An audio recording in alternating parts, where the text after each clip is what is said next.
Sang ayah mertua sengaja mempermalukan seluruh keluarga menantu perempuan di pesta pernikahan. Hanya karena putranya adalah siswa berprestasi yang lulus dari sekolah bergengsi. Dan menantu perempuannya hanyalah gadis bebek desa. Dan menantunya hanyalah seorang gadis yang beternak bebek di pedesaan. Ketika ibu menantunya yang tersenyum ingin berjabat tangan dengannya, dia dengan sinis mengabaikannya dan berbalik untuk berbicara dengan orang lain. Terima kasih kalian sudah datang. Sebagai ayah Sun Zi, saya ingin mewakili anak saya. Terima kasih kalian sudah datang. Melihat ibu kandungnya dipermalukan oleh ayah mertuanya seperti itu, Xiao Ling sangat marah. Tapi biarkan pernikahannya berjalan lancar. Dia masih menahan amarahnya. Faktanya adalah ayah mertua membenci rumah ibunya. Dari sebelum pernikahan dia tahu.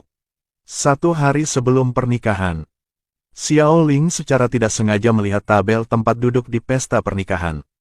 Dia menemukan bahwa kerabatnya terpojok di pesta pernikahan. Saking marahnya, ia ingin berhadapan langsung dengan ayah mertuanya. Tapi setelah memikirkannya, dia merasa dia tidak seharusnya menyinggung perasaannya. Jadi dia meminta suaminya untuk datang berbicara dengan ayah mertuanya. Ditanya apakah mungkin mengatur agar kerabat keluarga mempelai wanita duduk di meja utama. Tidak menyangka ayah mertuanya akan berkata terus terang. Jika semua kerabat Xiao Ling duduk di meja utama, jadi, apa yang tersisa dari 6-7 orang sepupu-sepupunya, mereka akan duduk di mana? Juga tidak mungkin. Biarkan mereka duduk terlalu jauh.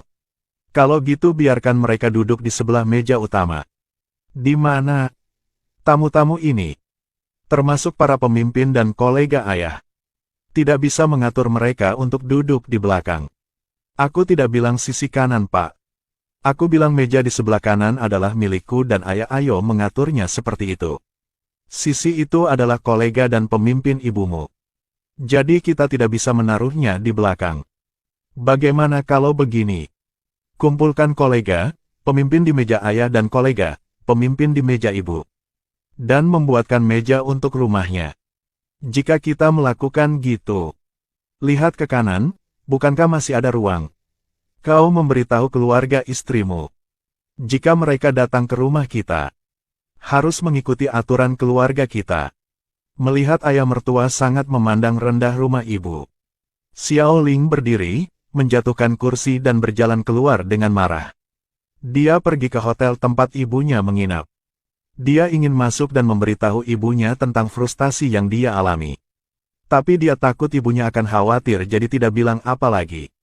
Mereka tidak tahu bahwa ibunya adalah presiden sebuah perusahaan tercatat.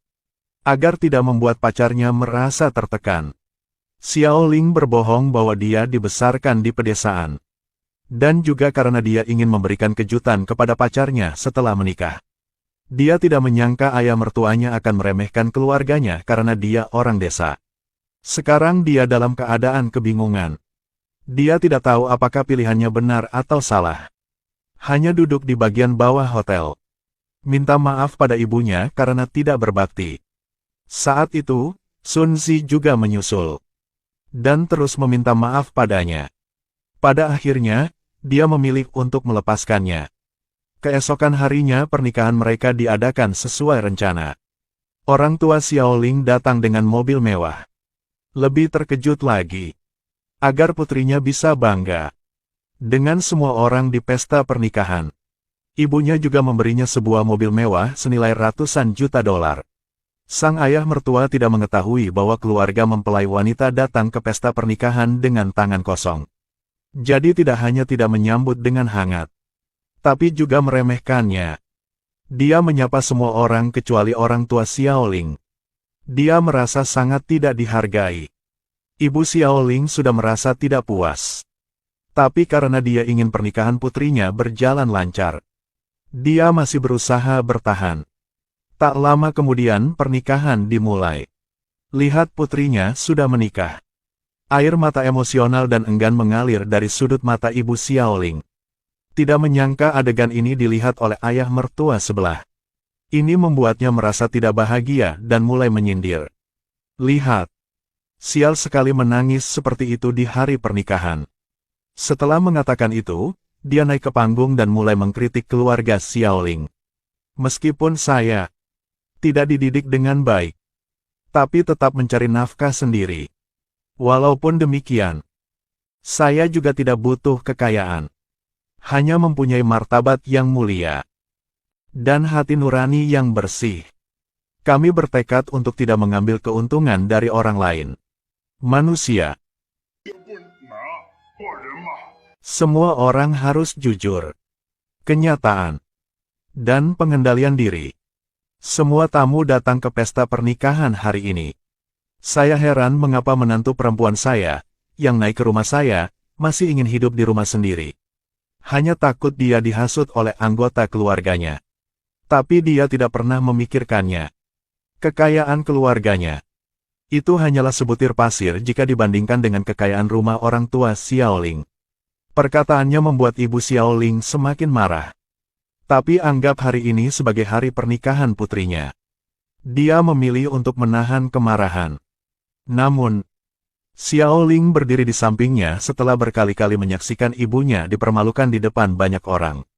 Keluhan dan kemarahan yang menumpuk selama berhari-hari telah meledak sepenuhnya. Tepat ketika ayah mertua hendak mengambil tempat duduknya, Xiaoling di belakang berteriak, "Tunggu sebentar."